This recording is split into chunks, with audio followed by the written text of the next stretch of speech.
Hi family, आपला chapter सुरूच आहे. आपण काल या चॅप्टरमध्ये बोललो होतो की आपल्या आयुष्यामध्ये मी तुम्हाला काल सांगितलं होतं की फ्रॉम द बर्थ, माणसाच्या जन्मापासून ते मृत्यूपर्यंत मी काल खूप काही गोष्टी डिस्कस केल्या होत्या. आज आपण त्याच विषयाला पुढे नेणार आहोत. तर विषय आजचा टॉपिक आपला असा असेल की मनुष्य म्हणजे आपण जे काही आज लाईफमध्ये गोल अचीव केलाय का नाही केलाय याच्या मागे आपला जो दृष्टिकोन आहे, जसं मी काल त्याच्यावर एक एक्झाम्पल दिला होता. दृष्टिकोन, तर दृष्टिकोन म्हणजे की मी करोडपती झाला पाहिजे हा दृष्टिकोन ठेवून जर मी काही काम करतच नाही माझ्या लाईफमध्ये, मी स्वतः काही करतच नाही तर मी त्या लेवल जाणारच नाही, किंवा माझा काही करिअर गोल असेल तरी मी काय जाणार नाही. आजकालच्या पिढींना हे माहीत नाही की आज आपले आई वडील, आपल्या घरची मंडळी, तर मी याच्यावरती एक अगोदर एक व्हिडिओ बनवला आहे, द इम्पॉर्टन्स ऑफ फॅमिली. आता फॅमिलीचा इम्पॉर्टन्स म्हणजे प्रथम तर तुम्हाला मी सांगितलं, जन्म देणार तुमची आई आणि तुमचे वडील. आई वडिलांनी लहानपणापासून ते आपल्याला मोठेपर्यंत, तुम्ही आता ज्याही वयात असाल त्या वयामध्ये तुम्ही येईपर्यंत आई वडिलांना अजूनही मला एक सांगायचं की आपल्या आईच्या आणि आपल्या वडिलांच्या मनामध्ये एक दरवेळेला एक खंत असते की माझ्या मुलाला, माझ्या मुलीला चांगलं शिक्षण मिळावं, दुसरं चांगलं स्थळ मिळावं, तिने चांगलं राहावं, तिने माझं ऐकावं, बस. तिच्या अपेक्षा अजून काहीच नाही. आज आपल्या आई वडिलांना आपण विसरलो. कधी आपल्या आई वडिलांचा आपल्याला वाढदिवस आठवण आहे का? जर आठवण असेल तर आपण आपल्या आई वडिलांचा वाढदिवस त्याच थाटामाटामध्ये कधी केलाय का? नाही केलं. आजकालच्या पिढीमुळे म्हणजे त्यांना माहितीच नाही. माझा बर्थडे म्हणजे माझा वाढदिवस असेल तर मी एकदम जल्लोषामध्ये वाढदिवस करणार. मला हे पाहिजे, ते पाहिजे, माझ्या वॉन्ट्स जास्त असतात. मला चांगले कपडे पाहिजे, मला असं पाहिजे, तसं पाहिजे, ठीक आहे. पण आई वडिलांनी जेव्हा तुम्हाला या गोष्टी दिल्या त्यानंतर तुम्ही कधी आई वडिलांना हे विचार केला का की मला ज्या आईने जन्म दिला, जिने मला हे जग दाखवलं, तिला मी तिच्या डोळ्यात एक अश्रूही येऊ देणार नाही किंवा तिच्या मी शब्दा पुढे जाणार नाही. आपल्या आयुष्यात सर्वात मोठा टप्पा आहे हा, आई वडील. विचार करा ना, जे अनाथ लोक आहेत, आज जी अनाथ लोक आहेत त्यांच्याकडे आई वडील नाही आहेत. अहो, ते कुणाकडे जातील त्यांचे दुःख सांगायला? त्यांचे दुःख सांगायला कुणाकडे जातील? ते कुणाकडे जाऊ शकत नाही ना, त्यांच्याकडे आई वडील नाही. पण आज आई वडील तुमच्याकडे आहे. आज देव स्वतः आपल्या घरात आहे, पण आज आपण त्या देवाला विसरलो. माझ्या लास्ट प्रत्येक व्हिडिओमध्ये मी परिवार हा एक प्राथमिकता ठेवतो. पण आपला हा चॅप्टर आहे, तर चॅप्टर सिरीजमध्ये आपण टप्प्याटप्प्याने जाऊया. तर आज जो आपला आज विषय असणार आहे, तो विषय असणार आहे की परिवारामधले महत्त्व. आता परिवारामध्ये बहीण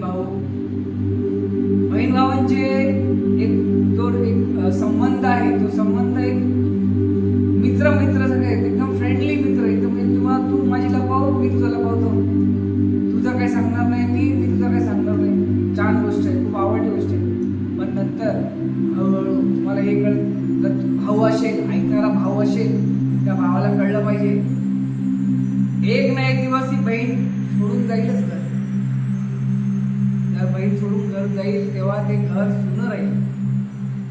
आणि जर ती बहीण ऐकत असेल तर त्या बहिणींनी पण हे समजावं की ज्या भावावरती ती पूर्ण हक्काने, भाऊ म्हणे माझा मोठा भाऊ किंवा लहान भाऊ जे काय असेल, माझा हक्क आहे भाऊ, पण पुढे जाऊन तिला त्याच्या आयुष्यामध्ये कोणता मंत्री येणारच आहे, बायको येणारच आहे.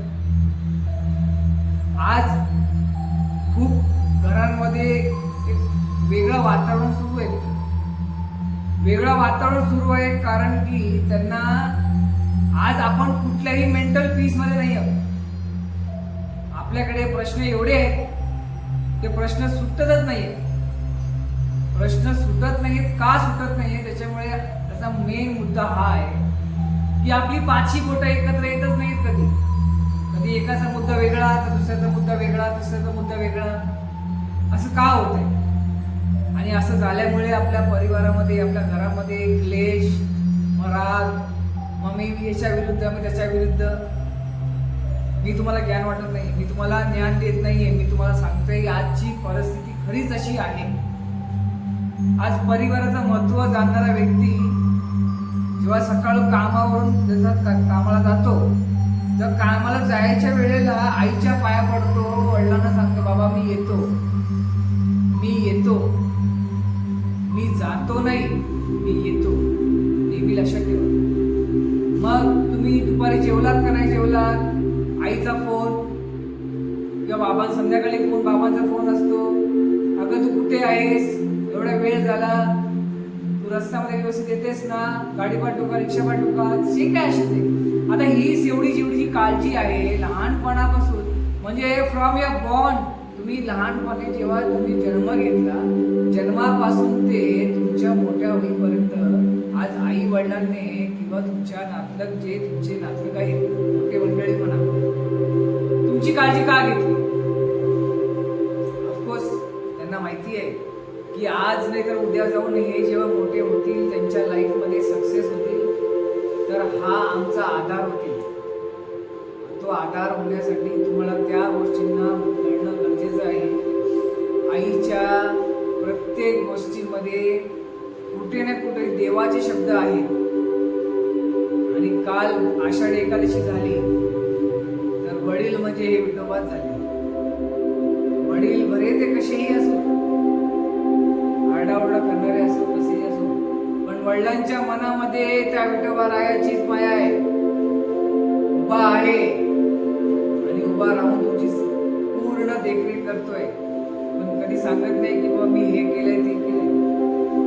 आता आपण छोटं मोठं काही केलं ते लगेच आपण सुनवायला लागतो, मी एवढं काम करतोय, मी हे करतोय, मी ते करतोय.